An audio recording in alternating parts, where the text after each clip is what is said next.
नमस्कार दोस्तों, मैं हूं प्रशांत और आप सुन रहे हैं हॉरर कहानी। दोस्तों, आज की हमारी कहानी है राजेश की, जो पेशे से एक ट्रक ड्राइवर हैं।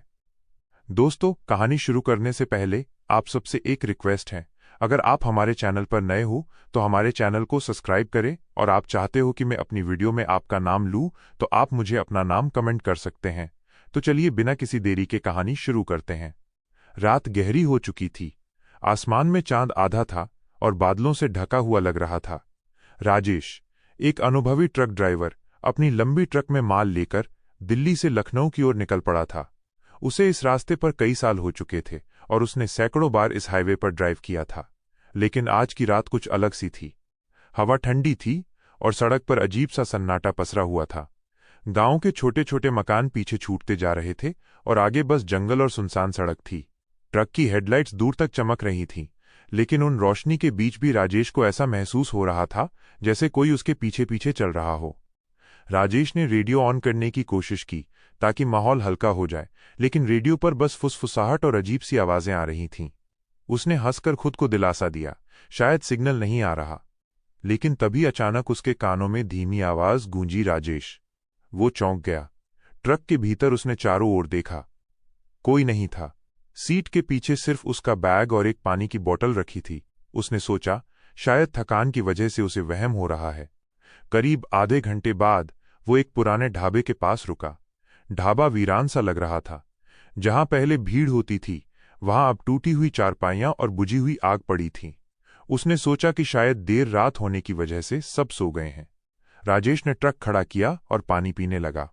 तभी ढाबे के कोने से एक बूढ़ा आदमी निकला। उसकी आंखें लाल और चेहरा पीला था। उसने धीमी आवाज में कहा, बेटा, इस रास्ते से मत जा, रात को यहां मत चलाना। राजेश हैरान हो गया। उसने पूछा, क्यों बाबा, मैं तो रोज जाता हूं, इसमें क्या दिक्कत है? बूढ़ा कांपती आवाज में बोला, इस जंगल वाले हिस्से में औरतों की चीखें गूंजती हैं और जो भी ड्राइवर रुका है वो कभी वापस नहीं आया। राजेश ने सोचा कि ये सब अंधविश्वास है। वो हंसते हुए बोला, बाबा, ये सब आपकी बातें हैं, मैंने तो कभी कुछ नहीं देखा। बूढ़ा कुछ और कहने ही वाला था कि अचानक ढाबे की टिमटिमाती लाइट बुझ गई और जब रोशनी लौटी तो बूढ़ा वहां से गायब था। राजेश का दिल जोर से धड़कने लगा। वो जल्दी से ट्रक में बैठा और इंजन चालू कर दिया। अब सड़क पर और भी अंधेरा हो गया था। जैसे जैसे वो जंगल वाले हिस्से में घुसा, हवा और ठंडी और भारी लगने लगी।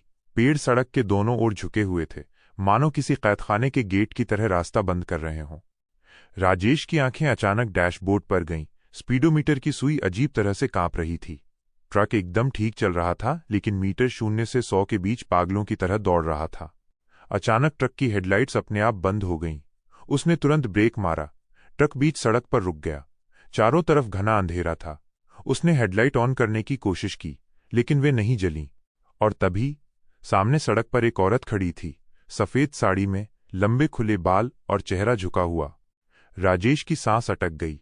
उसने सोचा शायद कोई गांव की औरत होगी जो सड़क पार करना चाहती है। उसने हॉर्न बजाया, लेकिन औरत हिली तक नहीं। धीरे धीरे उसने अपना चेहरा उठाया। उसकी आंखें पूरी तरह काली थीं, चेहरा झुलसा हुआ और होठों से खून टपक रहा था। राजेश का खून जम गया। उसने तुरंत गियर डाला और ट्रक तेजी से आगे बढ़ाया।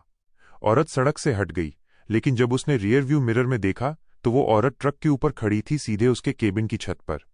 राजेश ने पसीने पसीने होकर ट्रक और तेज चलाया। अचानक ऊपर से धड़ाम की आवाज आई, मानो कोई भारी चीज ट्रक से कूदी हो। उसका दिल जोर जोर से धड़क रहा था, लेकिन वो रुका नहीं।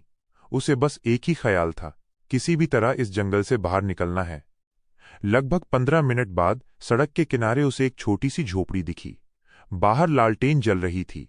उसने सोचा कि शायद यहां रुककर थोड़ी देर चैन मिले। वो ट्रक से उतरा और झोपड़ी की ओर बढ़ा। दरवाजा खुला था। अंदर एक औरत बैठी थी, बिल्कुल वैसी ही औरत जिसे उसने सड़क पर देखा था। उसने डर से कदम पीछे खींचे, लेकिन औरत ने मुस्कुराकर कहा, आओ, बहुत देर से तुम्हारा इंतजार कर रही हूं। राजेश के कानों में वही आवाज गूंजी, राजेश। वो वही आवाज थी जो उसने रेडियो पर सुनी थी। राजेश अब समझ गया कि वो किसी भयानक जाल में फंस चुका है। राजेश का दिल जोर जोर से धड़क रहा था। सामने बैठी औरत धीरे धीरे उठी। उसकी आंखें अब लाल हो चुकी थीं और चेहरे पर एक अजीब सी मुस्कान थी। वो बोली, कितनी देर से तुम्हारा इंतजार कर रही थी। राजेश, आज तुमसे कोई नहीं बच पाएगा। राजेश घबराकर पीछे हटने लगा। उसके कदम लड़खड़ाए और वो झोपड़ी के बाहर आ गया। झोपड़ी के आसपास ठंडी हवाओं का बवंडर उठने लगा। पेड़ अचानक ऐसे हिलने लगे जैसे किसी ने उन्हें झकझोर दिया हो। राजेश ने ट्रक की ओर दौड़ने की कोशिश की, लेकिन उसके कानों में चीखें गूंजने लगीं। हर तरफ से औरतों की दर्दनाक चिल्लाहट सुनाई दे रही थी। हमारी मदद करो, हमें छोड़कर मत जाओ, हमें न्याय दिलाओ। राजेश ने डर के मारे कान बंद कर लिए, लेकिन आवाजें और तेज हो गईं। झोपड़ी के अंदर से औरत फिर बाहर आई। उसके पैरों के नीचे जमीन छू भी नहीं रही थी, वो हवा में तैर रही थी। राजेश ने ट्रक का दरवाजा खोला और अंदर बैठते ही इंजन स्टार्ट कर दिया। ट्रक जोर से घरघराया और तेजी से आगे बढ़ गया, लेकिन जितनी तेज वो ट्रक भगाता, उतनी ही ज्यादा अजीब घटनाएं होने लगतीं। कभी उसे लगता कि किसी ने उसके कंधे पर हाथ रखा है, कभी उसे शीशे में किसी और का चेहरा नजर आता, और फिर ट्रक की हेडलाइट्स अपने आप जल बुझने लगीं। कुछ किलोमीटर बाद सड़क के बीचों बीच धुंध फैल गई, इतनी गहरी कि उसे कुछ भी साफ नहीं दिख रहा था। उसने स्पीड कम की, और तभी धुंध के बीच उसे कई परछाइयां नजर आईं। वे औरतों की परछाइयां थीं। सबने सफेद साड़ी पहन रखी थी, उनके चेहरे जले हुए थे और आंखें काली। वे सब मिलकर सड़क के बीच खड़ी थीं, जैसे राजेश को आगे बढ़ने से रोक रही हों। राजेश का गला सूख गया। उसने हॉर्न बजाया, लेकिन आवाज बहुत धीमी निकली। उसने गियर बदला और उन्हें कुचलने की कोशिश में ट्रक आगे बढ़ाया, लेकिन जैसे ही ट्रक उन पर चढ़ा, सड़क खाली हो गई। वहां कोई नहीं था। राजेश हैरान था। तभी उसे एहसास हुआ कि ट्रक का वजन अचानक बहुत बढ़ गया है, जैसे ट्रक के पीछे कुछ भारी चीज लदी हो। उसने रियर व्यू मिरर देखा। उसकी पूरी ट्रॉली खून से लाल हो चुकी थी और दर्जनों औरतें उसमें बैठी थीं, उसकी ओर घूर रही थीं। राजेश चीख पड़ा और तुरंत ब्रेक मारा, लेकिन ब्रेक काम ही नहीं कर रहे थे। ट्रक अपने आप दौड़ता जा रहा था। अचानक ट्रक बाएं मुड़ा और एक कच्चे रास्ते पर चला गया। ये रास्ता उसने पहले कभी नहीं देखा था। दोनों ओर ऊंचे ऊंचे पेड़ थे और बीच में कीचड़ भरा रास्ता। ट्रक हिलता डुलता हुआ आगे बढ़ रहा था। राजेश को लगा मानो ट्रक किसी अदृश्य ताकत के कंट्रोल में हो। उसके हाथ स्टीयरिंग पर थे, लेकिन स्टीयरिंग खुद घूम रहा था। थोड़ी देर बाद ट्रक रुक गया। सामने एक पुराना टूटा फूटा कुआं था। उसके चारों ओर लाल धागे और राख बिखरी हुई थी। ऐसा लग रहा था जैसे यहां कोई तांत्रिक क्रिया हुई हो। राजेश धीरे धीरे ट्रक से उतरा। उसकी सांसें तेज हो रही थीं। अचानक कुएं से कराहने की आवाज आई, बचाओ, बचाओ। राजेश कांप उठा। उसने झांककर कुएं के अंदर देखा। अंदर कई औरतों की हड्डियां पड़ी थीं और उन पर खून के दाग लगे हुए थे। उसे याद आया कि कई साल पहले उसने सुना था कि इस जंगल वाले रास्ते पर ट्रक ड्राइवर औरतों को जबरदस्ती उठा ले जाते थे और फिर मारकर कुएं में फेंक देते थे। शायद ये वही औरतें थीं। तभी उसके पीछे कदमों की आहट हुई। उसने पलट कर देखा, वही औरत खड़ी थी। उसके हाथ में जले हुए धागों का एक गट्ठा था। वो धीरे धीरे पास आई और बोली, हम सबका खून इस रास्ते पर बहा है और अब तुम भी इसका हिस्सा बनोगे। राजेश ने डर से पीछे हटना चाहा, लेकिन अचानक कुएं से धुएं का गुबार उठा और दर्जनों औरतों की आत्माएं बाहर निकल आईं। वे सब राजेश को घेरने लगीं। उनकी आंखें खून की तरह लाल थीं। वे सब एक साथ चीखीं, हमें न्याय दिलाओ, वरना तुम भी हमारे साथ फंस जाओगे। राजेश पसीने से भीग गया। उसकी टांगें कांप रही थीं। उसने हाथ जोड़कर कहा, मुझे छोड़ दो, मैं निर्दोष हूं, मैंने किसी का कुछ नहीं बिगाड़ा। लेकिन औरत की आत्मा जोर से हंस पड़ी, सच है, तुमने हमें नहीं मारा, लेकिन तुम उसी रास्ते के ड्राइवर हो जिस रास्ते ने हमारी जान ली। अब तुमको भी वही भुगतना होगा। अचानक राजेश का शरीर भारी हो गया। उसे लगा मानो कोई अदृश्य ताकत उसके हाथ पांव पकड़कर नीचे खींच रही हो। उसके पैर धीरे धीरे जमीन में धंसने लगे। राजेश बेतहाशा चिल्लाने लगा। उसने जोर लगाकर खुद को छुड़ाने की कोशिश की और किसी तरह भागकर ट्रक की ओर दौड़ा। वो ट्रक में कूदकर बैठा और चाबी घुमाई। इंजन चालू हो गया और वो तेजी से ट्रक भगाने लगा। लेकिन अब सड़क सीधी नहीं थी। हर तरफ अंधेरा ही अंधेरा था। कभी लगता वो गोल गोल घूम रहा है, कभी लगता कि सड़क अचानक खत्म हो जाएगी। उसकी आंखें धुंधली हो रही थीं। हर जगह उसे वही औरत दिखाई दे रही थी, कभी ट्रक के सामने, कभी ट्रक की खिड़की के बाहर, कभी पीछे की ट्रॉली में। राजेश को लगने लगा कि वो पागल हो जाएगा। वो लगातार बड़बड़ाने लगा, ये सपना है, ये सपना है, मैं जाग जाऊंगा। लेकिन ये सपना नहीं था, ये हकीकत थी। ट्रक अचानक एक झटके से रुका। राजेश ने देखा कि वो फिर से उसी ढाबे के सामने खड़ा है जहां से उसने शुरुआत की थी। ढाबा वीरान ही था, लेकिन इस बार दरवाजे पर वही बूढ़ा खड़ा था। बूढ़े की आंखों में अजीब सी चमक थी। वो बोला, मैंने तुझसे कहा था इस रास्ते मत जाना, अब तू उनके जाल में फंस चुका है। राजेश कांपते हुए बोला, मुझे बचा लो बाबा, प्लीज, मैं मरना नहीं चाहता। बूढ़ा कुछ देर तक उसे घूरता रहा और फिर बोला, बचने का सिर्फ एक ही रास्ता है, उन औरतों की आत्माओं को शांति दिलाना। लेकिन वो आसान नहीं है। अगर तुम असफल हुए तो हमेशा के लिए उसी कुएं में कैद हो जाओगे। राजेश की रूह कांप उठी, लेकिन अब उसके पास कोई और रास्ता नहीं था। राजेश का चेहरा पसीने से भीगा हुआ था। वह कांपती आवाज में बोला, बाबा, मुझे क्या करना होगा? कैसे इन आत्माओं को शांति दिलाऊं? बूढ़े ने गहरी सांस ली और बोला, उन औरतों की मौत के पीछे एक काली सच्चाई है। जब तक वो उजागर नहीं होगी, उनकी आत्माएं चैन नहीं पाएंगी। तुम्हें उस कुएं में जाना होगा और वहां उनके दर्द को समझना होगा, तभी शायद वे तुम्हें छोड़ दें। राजेश के पैरों तले जमीन खिसक गई। उस कुएं में, जहां से चीखें और हड्डियां निकल रही थीं, लेकिन अब उसके पास और कोई विकल्प नहीं था। बूढ़े ने उसके हाथ में राख और लाल धागे दिए।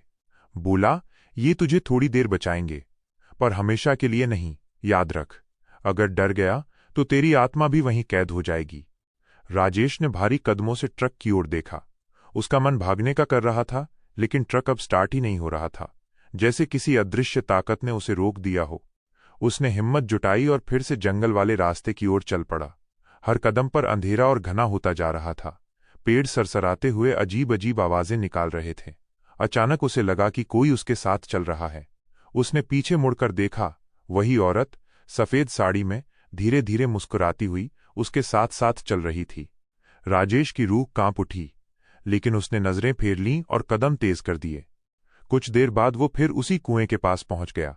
इस बार कुएं के चारों ओर लाल लाल रोशनी थी, जैसे किसी ने दीपक जलाए हों, लेकिन वे दीपक किसी इंसान के नहीं, आत्माओं के थे।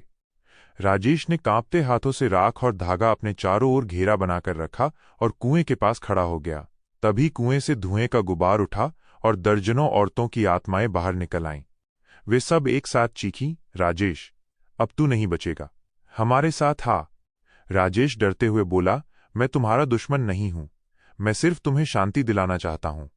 लेकिन आत्माएं हंसने लगीं। एक आत्मा बोली, शांति? हमें शांति तब मिलेगी जब हमारे कातिलों का खून बहाया जाएगा। राजेश समझ गया कि ये आत्माएं सिर्फ बदला चाहती हैं। लेकिन इतने सालों बाद उन औरतों को मारने वाले लोग कहाँ मिलेंगे? शायद अब वे मर भी चुके होंगे। तभी अचानक उसे झलकियां दिखने लगीं, जैसे किसी ने उसकी आंखों पर पर्दा हटाया हो। उसने देखा, कई साल पहले इस रास्ते पर ट्रक ड्राइवर और उनके साथी औरतों को अगवा करते थे।